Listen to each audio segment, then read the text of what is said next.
Hujambo na karibu mtazamaji wa Zone Media, uko nami Victor Moshi.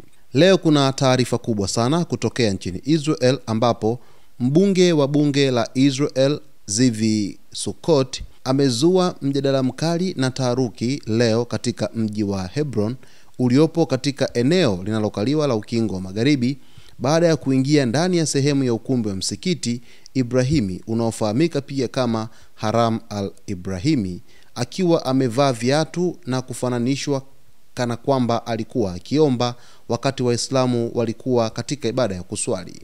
Tukio hilo lilitokea ndani ya ukumbi wa Isaac, sehemu ya msikiti ambayo ni miongoni mwa maeneo yenye unyeti mkubwa wa kidini na historia kwa Waislamu na Wayahudi.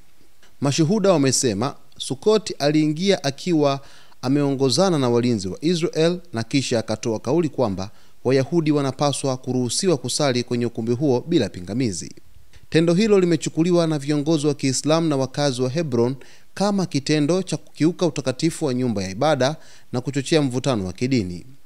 Wakosoaji wanasema kilikuwa kitendo cha makusudi cha kuchochea hisia za Wapalestina na kuendeleza msimamo wa wahafidhina wa kiraia na kijeshi ndani ya Israel wanaotaka maeneo ya kidini yanayoshirikiana kihistoria yakabidhiwe chini ya mamlaka kamili ya Israel. Kwa muda mrefu, msikiti Ibrahimi umekuwa eneo lenye mgawanyiko wa kihistoria kati ya Waislamu na Wayahudi. Mnamo mwaka 1994, baada ya tukio la mauaji la waumini 29 wa Kiislamu lililofanywa na raia wa Kiyahudi Branch Goldstein, eneo hilo liliwekwa chini ya utawala maalum ambapo sehemu zinabaki kwa Waislamu na sehemu kwa Wayahudi, huku ulinzi ukisimamiwa na majeshi ya Israel. Mamlaka ya wakfu ya Kiislamu imelaani tukio hilo, ikilitaja kama jaribio la kubadilisha utawala wa kidini katika eneo hilo. Viongozi wa Palestina wameonya kwamba vitendo kama hivi vinaweza kusababisha ongezeko la mvutano katika maeneo ya Ukingo wa Magharibi, hasa katika kipindi ambacho hali ya kiusalama tayari ni tete. Zvi Sukkot anajulikana kama mfuasi wa siasa kali za mrengo wa kulia na mtetezi wa makazi ya walowezi wa Kiyahudi katika Ukingo wa Magharibi, na mara kadhaa ametajwa katika matukio ya kugongana na wananchi wa Palestina.